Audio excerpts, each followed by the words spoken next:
Good morning friends, मैं doctor V K Mishra from gastro liver hospital स्वरूप नगर कानपुर। आज मैं बात करूंगा पेन किलर्स के बारे में कि आपको पेन किलर कब नहीं लेने चाहिए। जहां तक पेन किलर्स का सवाल है, most of the pain killer India में एज ओटीसी मेडिसिन अवेलेबल है। इसका मतलब है over the counter medicine available है। आपको दर्द निवारक दवा चाहिए, आप मेडिकल स्टोर जाइए, मेडिकल स्टोर के पीछे जो खड़ा हुआ बंदा है उसको बोलिए, आपको दर्द निवारक दवा बिना किसी प्रिस्क्रिप्शन के आसानी से मिल जाएगी। लेकिन क्या आपको दर्द निवारक दवाइयां लेनी चाहिए, इन कब नहीं लेनी चाहिए, इसके बारे में बात करूंगा मैं आज। जहां तक दर्द का सवाल है, अगर आपकी बॉडी में कोई भी पेन होता है तो यह बात सही है कि रेमेडी पेन किलर ही है। जो पेन किलर है वो आपको रिलीफ दिलाते हैं, लेकिन आपको कुछ चीजों को खुले आंख से देखने की जरूरत है। नो, अगर आपको किडनी की कोई भी प्रॉब्लम है और अगर आप पेन किलर यूज करते हैं, particularly non steroidal anti inflammatory drugs या NSAID यूज करते हैं, तो किडनी की जो प्रॉब्लम है उसके एनहांस होने का डर रहता है, या किडनी की जो प्रॉब्लम है वो बढ़ जाएगी, या आपकी किडनी नॉर्मल है लेकिन इस तरह के पेन किलर आप लंबे समय तक लेते हैं तो किडनी के डैमेज होने की संभावना है। नो, अगर आपको लिवर की कोई प्रॉब्लम है, अगर अंडरलाइंग लिवर की सिरोसिस जैसी बीमारी है, तो इस चीज की संभावना है कि आप पेन किलर्स लेंगे तो आपको खून की उल्टी हो जाएगी। इसलिए कि लिवर सिरोसिस में खाने की जो नली है उसमें खून की नसें फूल जाती हैं, और अगर आप पेन किलर लेते हैं तो ये नसें बर्स्ट होती हैं, इन ब्लड की वॉमिटिंग होने का डर रहता है। तो लिवर की या किडनी की कोई प्रॉब्लम है तो पेन किलर्स को नहीं लेना है, और लेना है तो अपनी डॉक्टर की सलाह से लेना है। Now look at the pregnancy. बहुत सारी दवाइयां ऐसी हैं जो पेन किलर्स हैं जो प्रेगनेंसी में बच्चे को नुकसान करने की ताकत रखती हैं। पर्टिकुलरली अगर आप फर्स्ट ट्राइमेस्टर में लेते हैं, यानी शुरू के 3 महीने में लेते हैं, जब फीटस का डेवलपमेंट होता है या बच्चे के जब अंग बनते हुए होते हैं, अगर उस समय आप ये पेन किलर्स जैसी मेडिसिन लेते हैं तो कभी कभी ये फीटस को नुकसान करने की ताकत रखती हैं। इसलिए जो पेन किलर्स हैं उनको फर्स्ट ट्राइमेस्टर में हमेशा अवॉइड करने की कोशिश करने की जरूरत है, और अगर आपको कोई प्रॉब्लम है तो अपनी जो गायनिकोलॉजिस्ट है उससे बात करके सेफ्टी के हिसाब से तभी प्रेगनेंसी में आपको पेन किलर लेने हैं। Number 4, look at the allergy. अगर आपको किसी पेन किलर से एलर्जी है उसको अवॉइड करने की जरूरत है, लेकिन एक बार किसी एक पेन किलर से जब एलर्जी है तो पॉसिबिलिटी इस चीज की है कि बाकी पेन किलर से भी एलर्जी होगी। Now look at the allergy. जो एलर्जी वो माइल्ड हो सकती है, मॉडरेट हो सकती है, या इस तरह की स्किन रैश हो सकते हैं जैसे आपको फोटोग्राफ में दिखाई दे रहे। कभी कभी ये एलर्जी बहुत सीवियर हो जाती है और पूरे इधर पर ओंठों पर नीचे घाव हो जाते हैं। इसे कहते हैं स्टीवन जॉनसन सिंड्रोम, जो लाइफ थ्रेटनिंग भी हो सकती है। इन कभी कभार लाइफ थ्रेटनिंग एनाफिलिक्सिस हो जाती है, जिसमें सांस की दिक्कत खड़ी हो जाती है, जान का खतरा तैयार हो जाता है। तो अगर पेन किलर से एलर्जी है तो पेन किलर टच नहीं करना है।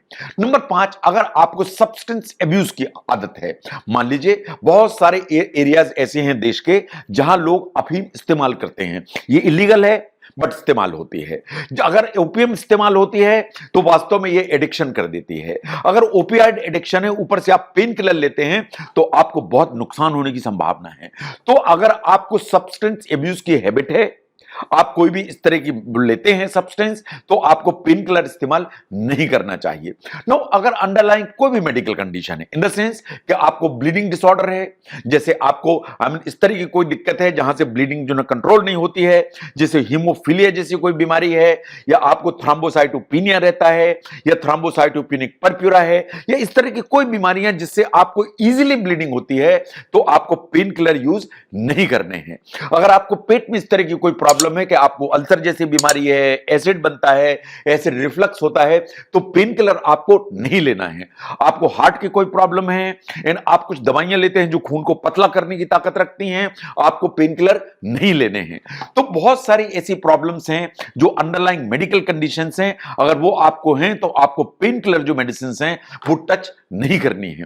नाउ अगर आप बहुत सारी दूसरी दवाइयां लेते हैं, जैसे बहुत सारी एंटीबायोटिक्स आप यूज करते हैं, तो हमेशा डॉक्टर की सलाह लें। उसे कंसल्ट करें, क्योंकि बहुत सारी जो दवाइयां हैं वो पेन किलर से इंटरेक्ट करती हैं और इंटरफियर करती हैं, इन प्रॉब्लम क्रिएट करती हैं। तो अगर आप दूसरी कोई मेडिसिन लेते हैं तो आपको जो पेन किलर है इसके बारे में अपने डॉक्टर से सलाह लेने की जरूरत है। नो, अगर आपकी अभी कोई सर्जरी हुई है, आपको कोई ऑपरेशन हुआ है, इन आपको दर्द के लिए दर्द निवारक दवा चाहिए। मैं समझता हूं कि ऑपरेशन हुआ है तो पेन होगा, पेन होगा तो पेन किलर चाहिए, लेकिन क्या पेन किलर आपको सुरक्षित है ये आपका सर्जन या आपके डॉक्टर ही डिसाइड करेंगे। क्योंकि बहुत सारे पेन किलर्स ऐसे हैं जो अंदर की जो ऑपरेशन हुआ है उसके जो हीलिंग की प्रोसेस है उससे इंटरफियर करते हैं, इन हीलिंग को वास्तव में स्लो करते हैं, इन वो प्रॉब्लम क्रिएट कर सकते हैं। नो, अगर आपको रेगुलर अल्कोहल लेने की जरूरत है, आदत है, अगर आप रेगुलर अल्कोहल लेते हैं तो अल्कोहल के साथ में प्रॉब्लम है। अल्कोहल एक सेडेटिव है, बहुत सारे पेन किलर आप लेते हैं वो भी कभी कभी सेडेटिव की श्रेणी में आते हैं। जैसे लंबे समय आप अल्कोहल लेते हैं ये आपके लीवर को डैमेज कर सकती है और अगर आप और सेडेटिव इफेक्ट भी लेके आती है। लेकिन बहुत सारे पेन किलर पर्टिकुलरली जो ओपियाइड कैटेगरी के पेन किलर्स हैं वो लीवर को डैमेज तो कर ही सकते हैं, सेडेशन करेंगे तो कभी कभी बहुत सीरियस साइड इफेक्ट पैदा कर सकते हैं ना। जब भी आपको पेन किलर लेना है तो कुछ चीजें हैं जो बहुत इंपॉर्टेंट हैं। बहुत लंबे समय खाएंगे नुकसान होगा, ज्यादा मात्रा में खाएंगे नुकसान होगा, क्योंकि जो भी पेन किलर हैं एक तो उन पर डिपेंडेंस डेवलप हो जाता है कि आपको लगता है बार बार कि नहीं पेन किलर खाएंगे तो काम नहीं चलेगा। टॉलरेंस हो जाता है, अभी एक गोली से काम चलता है तो फिर 3 खानी पड़ेंगी और धीरे धीरे कभी कभी अगर ओपियाइड ग्रुप के पेन किलर हैं तो उनका एडिक्शन भी हो जाता है। तो इसलिए अगर आपको लंबे समय लेना है, ज्यादा मात्रा में लेना है तो बिना डॉक्टर की सलाह के पेन किलर नहीं लेना है। तो जहां तक पेन किलर्स का सवाल है वो लेफ्ट एंड राइट यूज किए जाते हैं। जो पेन किलर हैं बड़े इजीली हमारे मेडिकल स्टोर्स में अवेलेबल होते हैं। जो पेन किलर्स हैं वो बिना कुछ ध्यान दिए आप रोजमर्रा की लाइफ में उसको इस्तेमाल करते हैं। लेकिन किन परिस्थितियों में पेन किलर नहीं खाने चाहिए उसको समझने में अगर ये वीडियो आपको हेल्प करता है जरूर शेयर करें। मैं doctor V K Mishra from gastro liver hospital, Swarupnagar, Kanpur. Thank you very much.